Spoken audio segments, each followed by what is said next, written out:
Welcome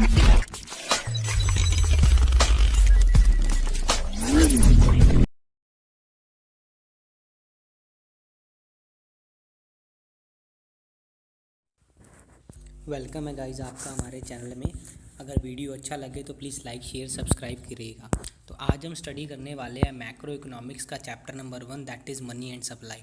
तो सबसे पहले जानते हैं मनी क्या होता है। देखिए, money can be anything, money कुछ भी हो सकता है, नोट या कोइन। कोई नोट हो गया या फिर कोइन हो गया। Which is commonly accepted as a common medium of exchange is known as money. जो एक्सेप्ट करा जाता है कॉमन मीडियम ऑफ एक्सचेंज की तरह, उसको हम मनी कहते हैं। जैसे कि मनी से हम कोई भी चीज़ परचेज़ कर सकते हैं, कोई भी चीज़ हम सेल कर सकते हैं। तो क्योंकि ऐसा इसलिए होता है क्योंकि मनी एक कॉमन मीडियम ऑफ एक्सचेंज है, इसीलिए ये सिचुएशन पॉसिबल हो पाती है। तो मनी क्या हुआ, देखिए मनी कुछ भी हो सकता है, नोट कोइन जो कॉमनली एक्सेप्ट करा जाता है कॉमन मीडियम ऑफ एक्सचेंज की तरह, उसी को हम मनी कहते हैं। तो आगे चलते हैं, आगे होता है फॉर्म्स ऑफ मनी। सबसे पहले आता है लीगल टेंडर मनी या फिर फिएट मनी। देखिए, the money which is authorised या फिर ordered by the government is known as fiat money. जो मनी ऑथराइज्ड और ऑर्डर करी जाती है हमारी गवर्नमेंट के द्वारा, उसको हम फिएट मनी कहते हैं या फिर लीगल टेंडर मनी कहते हैं। एग्जांपल के तौर पे हम मान के चल सकते हैं कि 2000 के जो करेंसी नोट्स हैं, 500 के जो करेंसी नोट्स हैं, 100 या 50 के जो करेंसी नोट्स हैं, वो हमारी गवर्नमेंट के द्वारा ऑथराइज्ड और ऑर्डर्ड हैं, इसीलिए वो सर्कुलेशन में रन कर रहे हैं। और इसी को ही हम कहते हैं फिएट मनी या फिर लीगल टेंडर मनी। आगे हमारा आता है फिडुशियरी मनी।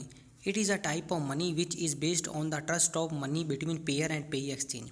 ये इस तरीके की मनी होती है जो पेयर और पेई में ट्रस्ट अगर होगा उस चीज़ के ऊपर बेस्ड होती है। जैसे पेयर और पेई अगर कोई भी मनी एक्सचेंज करेंगे तो उनका आपस में ट्रस्ट होना चाहिए। पेयर क्या कौन होता है, जो पर्सन मनी को पे करेगा, और पेई कौन होता है, जो पर्सन मनी को रिसीव करेगा। जैसे चेक हो गया, पेयर और पेई अगर चेक को एक्सचेंज करेंगे तो उनका आपस में ट्रस्ट होना चाहिए, तो इसको हम कहते हैं फिडुशियरी मनी।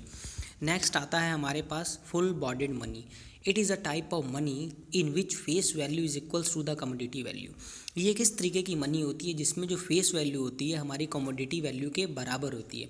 जैसे एग्जांपल के तौर पे मान के चल सकते हैं, अगर 10 रुपीज़ का कॉइन है, उसके ऊपर जो 10 लिखा है तो वो क्या है, वो फेस वैल्यू है। अगर 5 रुपीज़ का कॉइन है, उसके ऊपर अगर 5 लिखा है तो वो क्या है, फेस वैल्यू है। अगर 2 रुपीज़ का कॉइन है, उसके ऊपर 2 मेंशन है तो वो फेस वैल्यू है। और ये कॉइन्स जिस मेटल के बने हैं उसको हम कहते हैं कमोडिटी वैल्यू। अगर फेस वैल्यू जब कमोडिटी वैल्यू के अगर बराबर होती है तो उसको हम कहते हैं फुल बॉडीड मनी। अब आगे आता है क्रेडिट मनी। क्रेडिट मनी क्या होता है, it is a type of money in which face value is more than the commodity value. Credit money वो मनी होता है जिसमें फेस वैल्यू अगर हमारा ज़्यादा होता है और कमोडिटी वैल्यू अगर हमारा कम होता है तो उसको हम क्रेडिट मनी कहते हैं।